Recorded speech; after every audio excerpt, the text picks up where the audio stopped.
Hi, I'm Oscar Fry. My topic for discussion this time is, do you think about why you are here? And so, this time I would like to share the following with you. It seems to me that every person must discover the reason for being on this planet. In essence, asking if our earthly life has a function, a goal, an objective. Why are you here? The first problem with this is that I think most people don't really think about it a lot. It seems almost as if we don't want to stand still and look at our lives in a more profound way. When we do take time to think about more profound topics, then often it's only for a moment before we move back again to our daily business. In our Western world, we rather keep busy, keep moving, because when we're moving all the time, like busy bees, we tell ourselves we're productive, and we happily show this around, show others how busy we are and how hard we work. But even when we are terribly busy, although we might be accomplishing things, if we're not working on real subjects, we are merely advancing on a superficial level. That is, trying to render our life more comfortable and not progressing with our real job. That is, to work on our consciousness. Every day that passes by, without any attention invested in our consciousness, is a lost opportunity. I understand that many of us resist thinking and talking about spiritual subjects. Also perhaps due to the sheer vastness of that unknown dimension. The unseen world is for many uncomfortable territory. We feel better living our daily life, or even being at work, where we are on top of things. But the invisible world out there, we don't quite know what to make of it. In fact, we rather not be confronted with it. So what do some of us do? We create a defense mechanism. This defense mechanism is like mentally putting up a wall around us that keeps us safe from ideas and concepts that intend to reach us, but that we rather not look in the eye. In this way, we only pick up the other stuff, the neutral stuff, the things we don't know or the things we know how to deal with. You can think of this mental barrier that we put around ourselves, just like a fence we put around cattle. The result of being fenced in is that your world becomes smaller. And soon you will look and seek no more beyond the boundaries of that fence. While the reality of the world outside the fence remains unchanged, your mind becomes so conditioned by that fence that it will actually retract. The result is when we limit ourselves like that, when we choose to stand and live fenced in, so to speak. We only have eyes for what's near and easy to see and grasp. And so, sadly enough, we take the wonder and the part of mystery out of our life and speculate no more about stars, planets and faraway galaxies that meanwhile continue to exist the same way. We must be aware of how our thinking patterns us, conditions us, and so limits our beautiful, limitless human potential only to earthly matters, while we are intended to do exactly the opposite, to make the fullest use of our capacities, to advance on our journey of spiritual evolution. The problem with betting on worldly things to bring you your so desired happiness is that their value is only relative.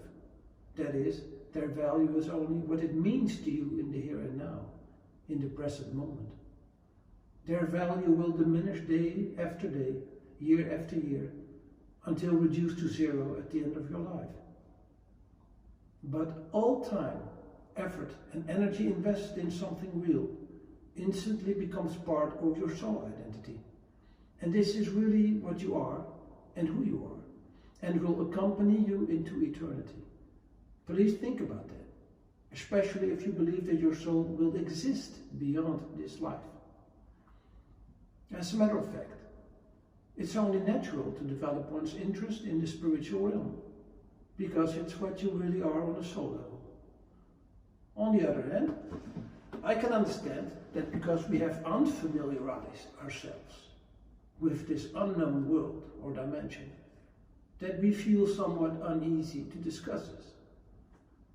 But it is where we come from and where we will return to. No one can change that or escape that reality. And that's why we have an innate inner longing for spiritual practice. And that's why people that discover this dimension in their life and start to put some time in their practice find that they can't live without it anymore, because they feel and know pertinently that their action touches the heart of what's essential in their life. On a deeper level, we are all inclined and capable to embrace our soul dimension effortlessly and harmoniously.